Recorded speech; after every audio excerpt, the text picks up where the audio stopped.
Your interest in being a great landlord may be one of the smartest things you've ever done, or the worst. It all depends on how you handle your properties and your tenants. Being a great landlord has many advantages. Being an average landlord, not so much. This ebook can give you 7 of the most important secrets that multimillionaire landlords have known for generations. These are the secrets that will help you reduce your stress levels as you make more money. A single 10 or 15 unit apartment building can be a safe and secure investment without the crazy ups and downs of the stock market where you have very little control over what happens. It can completely fund a couple's retirement, one building. It can completely pay off more than one child's college education. And it can certainly be a great example for your kids. The kids of great investors tend to become great investors themselves. And it can also create an ongoing estate for your loved ones after you pass on. When you know the secrets of great landlords, you will discover ways that make it easier to finance a 20-unit building than a single-family home. Many people find that hard to believe, but it's absolutely true, and the reason is simple. Tenants pay your mortgage for you. Bankers love the idea of 20 people getting together to pay your mortgage much more than they like 2 renters paying the mortgage. If you have a duplex and one person moves out, you've lost half your income.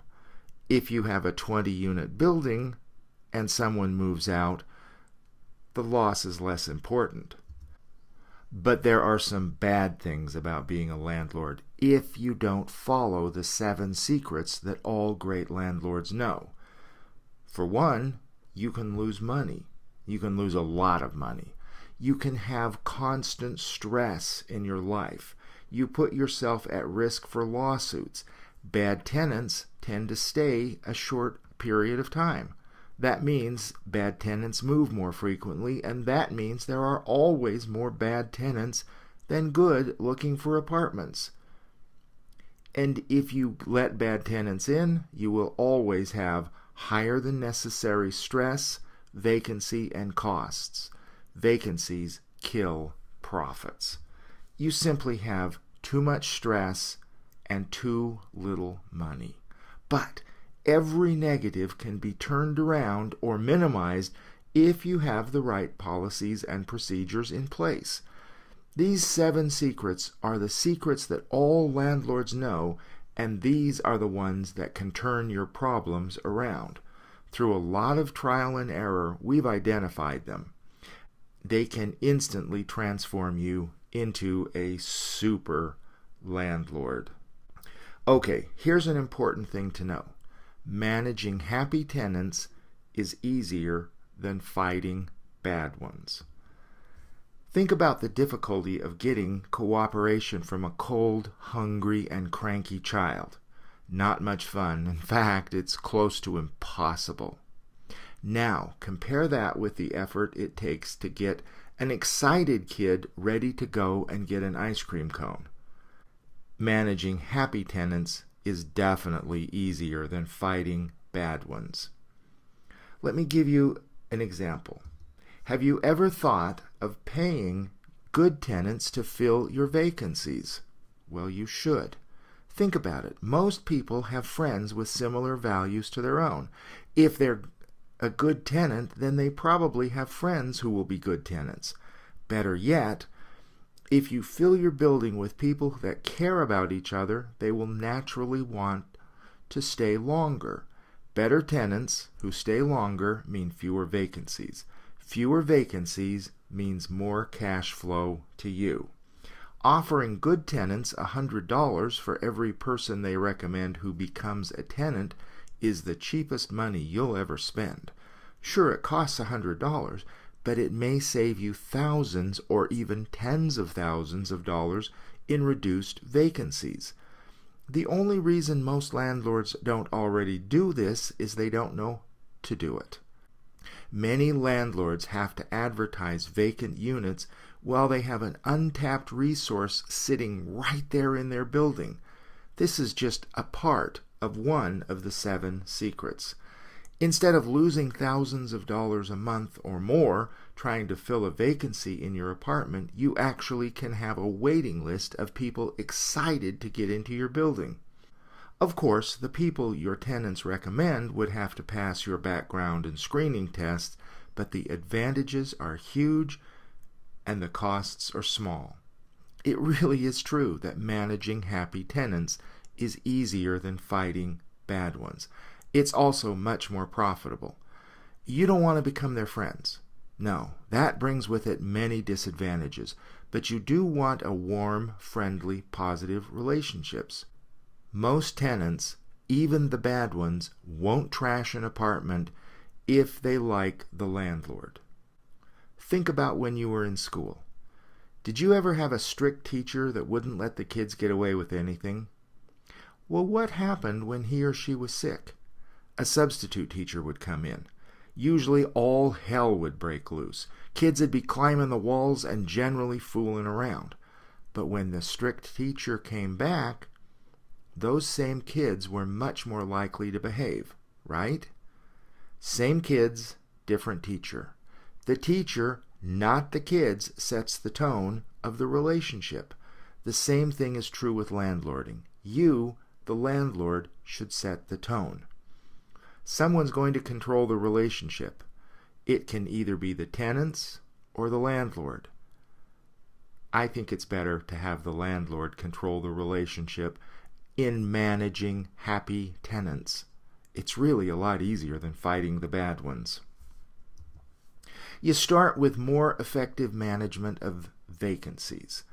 Don't use a shotgun approach to your advertising. Target the tenants you want. If you have an apartment building near a hospital, put up flyers in the nurse's break room. If you include a box of donuts next to that flyer, you'll probably start to call those your $1 million donuts. Make tenants hungry to see your vacant units. You have to be truthful, but sell the sizzle. Do a better job of advertising your units. Advertise in the right places. The classifieds, Craigslist, not so much. There are much better places. You've got to be truthful, but you really have to sell the sizzle. Make tenants hungry to see your vacant units. Have a better tenant retention policy. Keep happy tenants longer and get them to refer their friends. With more applicants, you can afford to be more selective in who you let in. With higher standards, you have better tenants. Better tenants cause fewer problems. Better tenants, fewer problems. Sounds to me like managing happy tenants is a lot easier than fighting the bad ones. You've got to set clear expectations for your tenants. Make sure they understand that you'll fix and repair problems quickly. Never let a tenant see an apartment until it's 100% ready. You never have a second chance to make a first impression. Smile when you tell them, it's due on the 1st, late on the 5th, and we begin to evict on the 11th. Put that in writing and have them initial it. That one detail will do amazing things. Don't assume the tenants know you want the rent paid. Make it very clear to them. Have them initial that policy. Then later, when the tenant is trying to decide whether to pay you on time or buy that new dress, well, remember, you are the one controlling the relationship if you're a great landlord. A mentor of mine once said, you can buy things with $5 worth of food and friendship that you can't buy with $500 worth of money. We always buy our new tenants pizza on their move-in day. Sure, it costs a few dollars, but it starts the relationship off correctly. Remember, tenants who like their landlord don't trash apartments. We always do a video walkthrough. It's really easy with smartphones, and it completely gets rid of a tenant claiming, Oh, that stain on the carpet was there when we moved in. We let the tenant have a copy of the video, and we include it in a new tenant welcome package. That package costs almost nothing to create, but it has tremendous rewards later on. This package has things like a list of emergency numbers in the area, some cool restaurants, bus stops.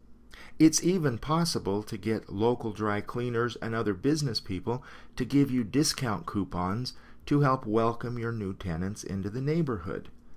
There's a lot more to it, but it comes down to this. Managing happy tenants is easier and much more profitable than fighting the bad ones. You can become a great landlord if you put the right policies and procedures in place, and we can show you how. Thanks for listening. If you'd like to know more, click on our link to get the ebook, 7 Secrets All Great Landlords Know.